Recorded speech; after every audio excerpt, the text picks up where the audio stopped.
This happened during my senior year of high school back in 2007. I was living at my parents' house, who weren't extremely well off, so we didn't have central heat and air. This happened not long before my graduation, so April or May, which meant some nights it was hot outside, so we regularly opened the windows to put a box fan in the window. My room was a corner room, so I had two windows, one facing the front of the house towards the street and one facing the side of the house. My bed ran parallel to the side window with maybe a foot of space between that wall and my bed. The window came about the middle of my bed. Directly under the window was my outlet. It hadn't been a very warm week, so my box fan wasn't in my window. One night, I was sitting in my bed working on some report for school. About 30 to 45 minutes into it, I see my laptop battery is low, so I decide to plug it in. I grab the charger out of my bag and lean over to the outlet under the window. As I'm plugging it in, I glance up at the window and see a man staring down at me. I had a brief heart attack and scrambled away from the window, never taking my eyes off of him. He's just standing there, leaning over and looking straight at me. He looked angry, like I had viciously attacked him on a very personal level. This might be a good time to mention that I didn't even have a screen on my window. I can't speak, I can't move, I can't scream for help. I don't even know if anyone is home. We stay like that for what feels like forever, but may have only been a few seconds, just frozen, staring at each other.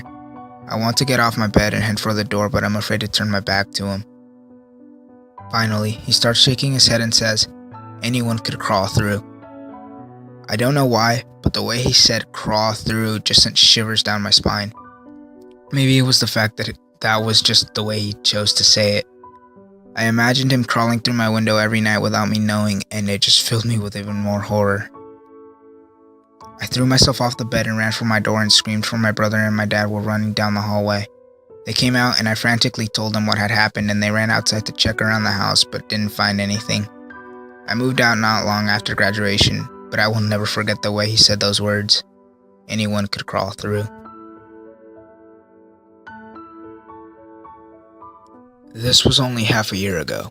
I, female, 19, was walking my dog at around 10 p.m. I live in a pretty okay neighborhood, and it was a Tuesday night. I only had to go about 100 to 150 meters, 330 to 490 feet to reach the fields, and then I can walk back. To reach these fields, I first need to cross a somewhat bigger road. As my dog was about done, I heard this angry car honk. I looked around and saw that a car that had spotted me immediately had hit the brakes, and while another car was behind it. The angry car drove on as the car that suddenly stopped, parked alongside of the road. He was on the other side of the road, near the place I needed to pass to get back home. A man leaned out of the driver's window and tried to have a conversation with me, asking where I always go when walking the dog, and he tried to keep the conversation going. I found it odd and just stopped talking. I decided to walk back, so I crossed the road, heard him getting out of the car, slamming the door, and I walked very quickly. He would have to run to be able to get in front of me, and that would be too obvious, so he didn't run. Instead, he kept an eye on me by the corner of the street, and another car came out of nowhere and drove beside me as I walked into my street. I was in front of the neighbor's house when I stopped walking and pretended I didn't notice the car waiting like 3 feet back on the road to see where I was going and where I live. I knew that if I would have walked on, going further away from my trusted neighborhood again, I would be in way more danger than I was as I stood in front of my neighbors. I stood there, just pretending to check my stuff on my phone as the car kept waiting beside me. After one of the longest 10 minutes in my life, the car finally started driving, but extremely slow. I waited incredibly long until the driver was at the end of the street. I ducked behind a parked car, kept my dog close behind it as well, and that way I was able to get into my house without the person in the car being able to see me getting inside my house. No way I was gonna let those freaks know where I live. I don't know what they had planned on doing, but I expect they'd have kept an eye on my house after that if they knew where I live.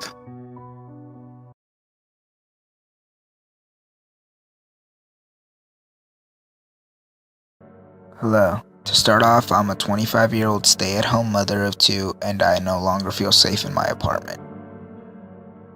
When we moved in almost 3 years ago, I put a second lock on our door. Our daughter was only 2 at the time, so we put it on there to keep her in, but now I'm convinced it's helped keep someone out. A few months ago, something very strange happened, and I didn't think too much about it at first, but it slowly made me feel unsafe and very paranoid. Someone has been trying to open our door. The first time it happened, my daughter was not in school yet, and my son was only a few months old. My partner works different hours every day, but usually will let me know around the time when he will be home so I can unlock the top lock so he can let himself in with the key. My daughter was 4 at the time and will usually greet her father at the door when he gets home. This night, it doesn't seem she greeted him, but someone else at the door. I was sitting on the couch with my infant son and I thought I heard someone try to open the door, but it stopped because it was locked, which is normal. Sometimes my partner would try the door before unlocking. My daughter heard that and ran to the door. For some reason this time she decided she would unlock the door and open it to greet him. She doesn't normally do that. I hear her open the door and then shut the door. I was about to scold her for opening the door by herself when she came in and told me it wasn't Daddy. I was very thrown off by this. She said it in such a sweet and innocent voice, like it's just another thing, but I kinda got freaked out. I went and locked both locks to the door and I asked her if it was the neighbors. We know our neighbors kinda well. She said no, it was a guy. She didn't really get why I was asking her these questions. I told my partner about it. We told her the importance of never opening the door again by herself, and now I keep that top locked. I kinda put it out of my mind and wrote it off as a weird accident. A few weeks later, and I felt like I had heard that ever familiar sound of the door trying to open but being locked again, but just tried to not have it get to me. One night around 12:30 a.m., the kids were in bed and my partner and I were watching some late night TV. We heard someone again try to open the door, but this time they rang the doorbell and lightly knocked. My partner looked out the peephole and saw 3 men. I told him to absolutely not answer it and he said they left. I went to the window and looked outside, cautiously because I didn't want to be seen, but I never saw anyone leave, which made me believe that they may have been sitting in the stairwell waiting for us to answer the door. I felt like calling the police, but wasn't completely sure if telling them some people rang the doorbell and tried to open the door would really be something they would even care about, so I didn't. I started to become a bit more paranoid and honestly felt a little targeted. I'm sure that sounds silly, but we have lived here for 3 years and only in the last few months has this been happening. Well, it's still not over. The scariest time is coming up. So about 2 to 3 weeks ago, my partner had another late night. This time it was almost 3 a.m. and we heard a sound. Now, our daughter is now 5, but sometimes will have nightmares and come out to us. When she does, she usually will jump off her loft bed and run to the door.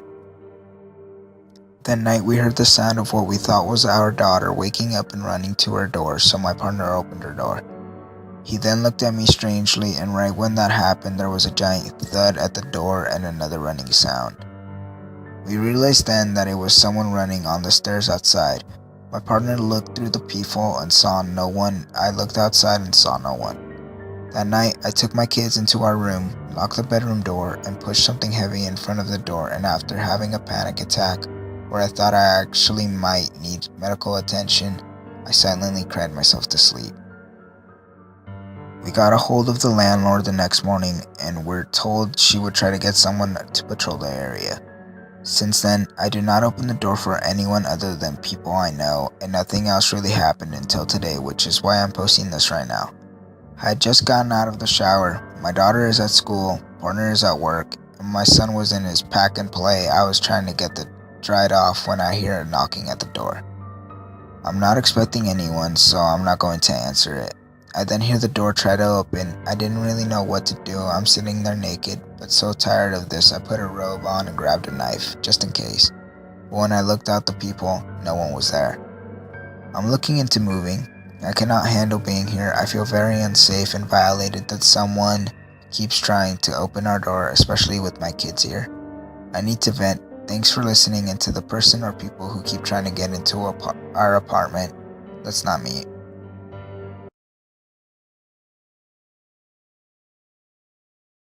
Growing up, I had a pretty great childhood. Before my parents' divorce, I lived in a big old house with tons of backyard space and a brand new in-ground pool. I was the middle daughter of only two brothers at the time, so we had your typical suburban nuclear family setup going on.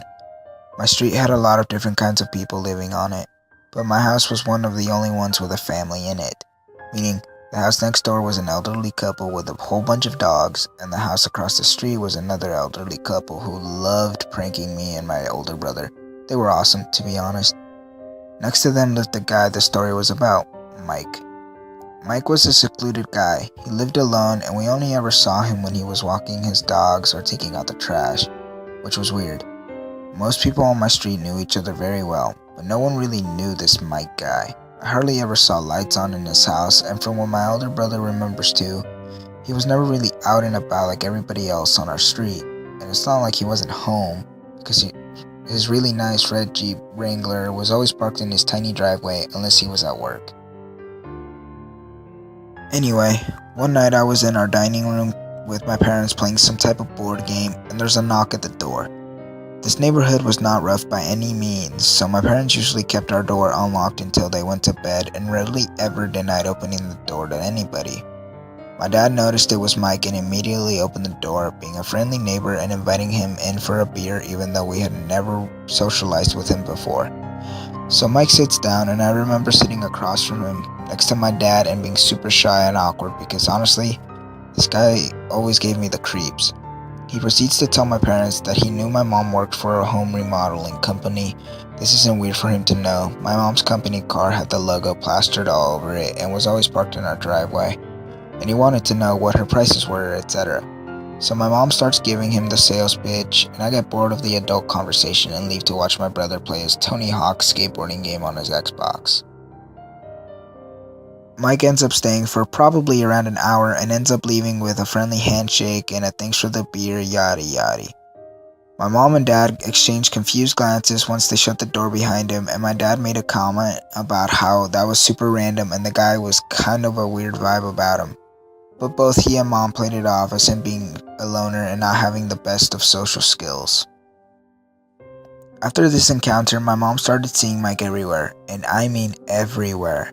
This is a big jump from before, when we would see him literally nowhere besides in front of his house or walking his dog.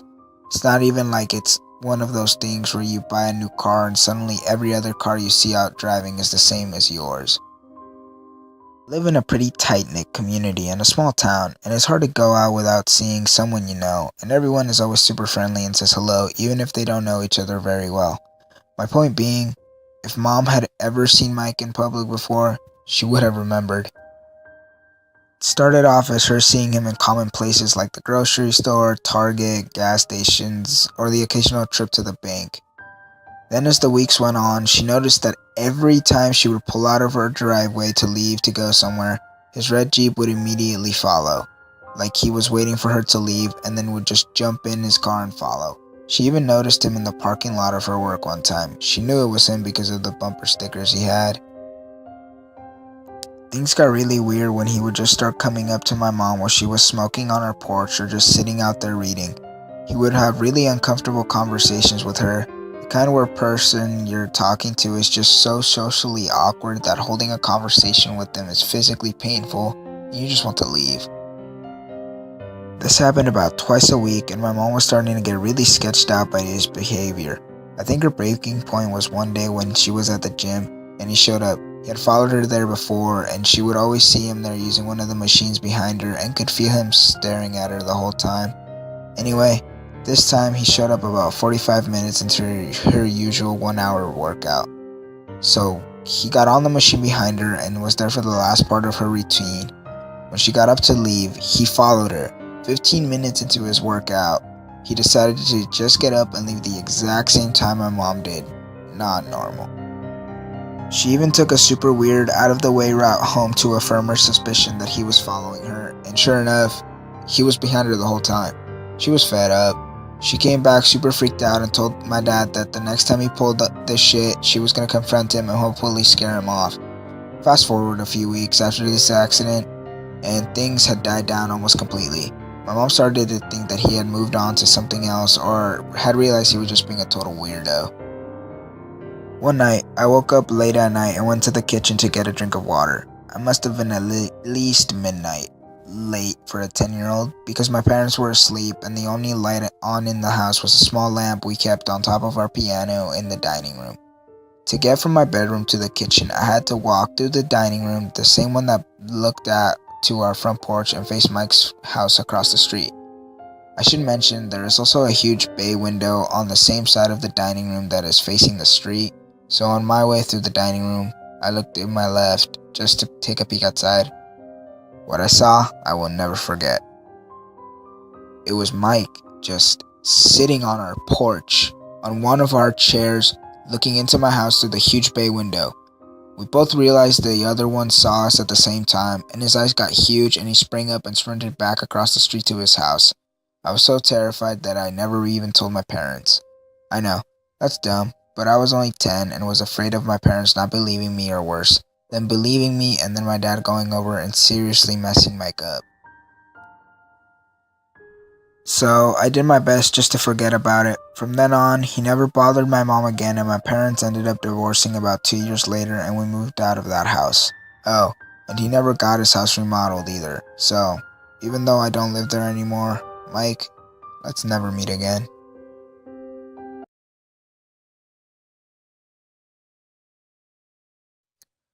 I have no way of knowing if this was a prank by some punk kid with colored contacts, or if I truly encountered a black-eyed kid. But this truly happened to me. The town I went to high school in is a large suburban area located only an hour's drive down the freeway from the large California cities like San Diego and LA. Not a small town, but also not a metropolitan city. Just a lot of neighborhoods and shopping centers. I had been driving for about a year or two. I may have even been a senior at the time. On my way home one day, I stopped at a CVS. It was just after school, so it was still sunny. In fact, it was so sunny out that I raised my hand to shield my eyes as I walked to my car. There were spaces directly in front of the store, and I took one of the first ones. Now, remember, I am a small female and grew up wary of being kidnapped. So when I was approached in the parking lot by a young man on a skateboard, I was suspicious. I was a nerdy punk and didn't know anybody who skateboarded, and I didn't know this guy from school or anything. So I thought it was weird that he would even be talking to me at all, especially in a CVS parking lot. So I come out and the skateboard kid was just standing by the hood of my car. I drove a beat up Honda Accord with my first car driving dents and all, so it was super weird when this kid complimented my car. I will never forget. He said, "Nice car," like he meant it. So, a little flattered, I looked up and into his face to thank him. I will never know if it was just a sunny shadow or if he was like a demon. But his eyes, his sockets, the whites of his eyes, it was all indescribably black. Shadowed, but also just black. Black pupils, blacker whites, black sockets. It freaked me out looking into his eyes, and I couldn't look away.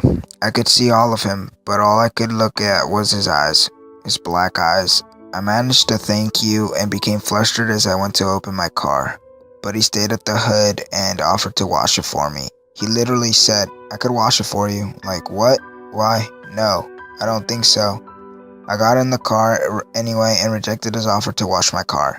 He was starting to creep me out, and he stayed near the hood of my car until I backed out of the space and left the lot. His creepy eyes, his creepy offer, I will just never forget it. I maybe hoped that he had dressed his eyes in eyeliner or black contacts, but I will never know. I only know what I saw, and I saw the kid with the black eyes.